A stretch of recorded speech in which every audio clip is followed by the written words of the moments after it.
Welcome to the Restricted Handling Daily Intel Brief. Let's dig in. Here's what's been going on in Russia in the last 24 hours. Ukraine's decision to remove Defense Minister Mykhailo Fedorov has triggered rare wartime protests and opened a broader debate over the future direction of Ukraine's military strategy. Fedorov is only 35 years old, but over the past several years he became one of the most recognizable figures behind Ukraine's transformation into a technology-driven military power. His background was not as a traditional military officer. He came from the digital transformation world, where he built Ukraine's volunteer IT army early in the war and helped create a model focused on speed, software, drones, and innovation. That approach became his signature when he moved into the defense ministry. During his 6 months in the position, Fedorov pushed reforms aimed at making Ukraine's military procurement faster and more responsive. He supported programs like Brave One, which connected soldiers directly with defense technology developers, and promoted a vision where Ukraine could use smaller, cheaper, and faster systems to offset Russia's advantages in manpower and industrial capacity. His removal has caused significant anger because many Ukrainians view him as a symbol of what has been working. Thousands of people protested across Ukraine, including more than 1,000 demonstrators near Zelensky's office in Kyiv. The criticism was not simply about one individual. It was about whether Ukraine is moving away from the very innovation model that has allowed it to challenge a much larger Russian military. The disagreement reflects a real strategic debate inside Ukraine. Some military leaders argued that Fedorov's technology-first approach did not fully account for the continued importance of infantry, manpower, and traditional military experience.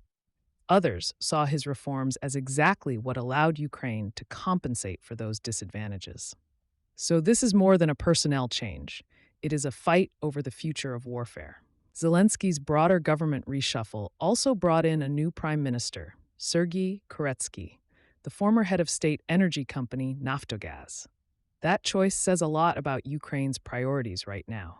Koretsky's immediate challenge is preparing Ukraine for another winter under Russian attacks targeting energy infrastructure. Ukraine has spent much of the war trying to defend power grids, gas supplies, and critical infrastructure from Russian strikes. Keeping the country functioning through the next winter has become a national security mission. Meanwhile, Russia is facing increasing pressure from Ukraine's campaign to bring the economic costs of the war back onto Russian territory. The major update is the growing impact on Russia's energy system. Ukraine has continued targeting Russian oil infrastructure, and those attacks are creating disruptions that are becoming increasingly difficult for Moscow to ignore.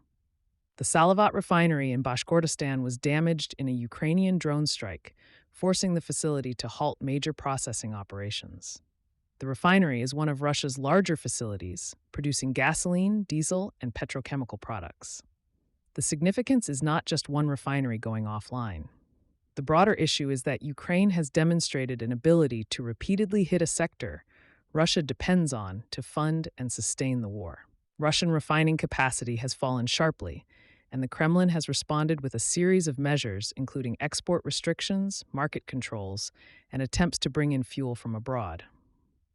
One of the more unusual developments is that Russian energy companies have reportedly approached Indian refiners for gasoline supplies.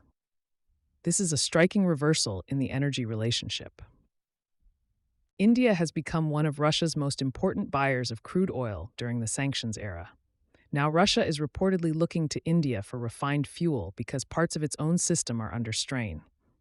Russia is not facing an immediate economic collapse. The Kremlin still has significant tools available. It can redirect exports, use state control, and absorb economic pain longer than many countries could. But the pressure is forcing Moscow to spend more resources maintaining systems that previously provided strategic advantage. Ukraine is also continuing its effort to make Crimea increasingly difficult for Russia to sustain. The campaign has expanded from attacks on individual military targets into a broader effort to disrupt the infrastructure that keeps the peninsula connected.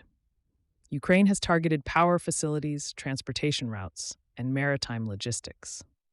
The maritime campaign has become especially notable. Ukrainian forces have expanded attacks against Russian vessels in the Sea of Azov and Black Sea. Kyiv claims it has struck more than 100 Russian vessels, including tankers and support ships, although the exact numbers remain difficult to independently verify. The important point is the effect on Russian behavior. Russian shipping patterns have changed. Movement through maritime routes connected to Crimea has become more complicated, and Moscow has been forced to look for alternative ways to move supplies. Crimea has enormous symbolic value for Vladimir Putin. Since Russia's illegal annexation of the peninsula in 2014, the Kremlin has portrayed Crimea as proof of Russia's resurgence. Ukraine's strategy is to challenge that narrative by showing that Russia may hold the territory, but struggle to operate it securely. Russia's response has been to increase pressure on Ukraine's own economic lifelines. Russian forces have intensified strikes against Ukrainian ports, especially around Odessa. These attacks are aimed not only at military infrastructure, but also at Ukraine's export economy. Damage to port facilities and commercial shipping threatens grain exports, trade routes, and the broader economic base that supports Ukraine's war effort. This is becoming a battle over economic endurance. Ukraine is trying to impose costs on Russia's ability to sustain the war. Russia is trying to impose costs on Ukraine's ability to finance and supply itself. Beyond Ukraine, NATO countries are increasingly concerned about Russian activity below the threshold of open conflict.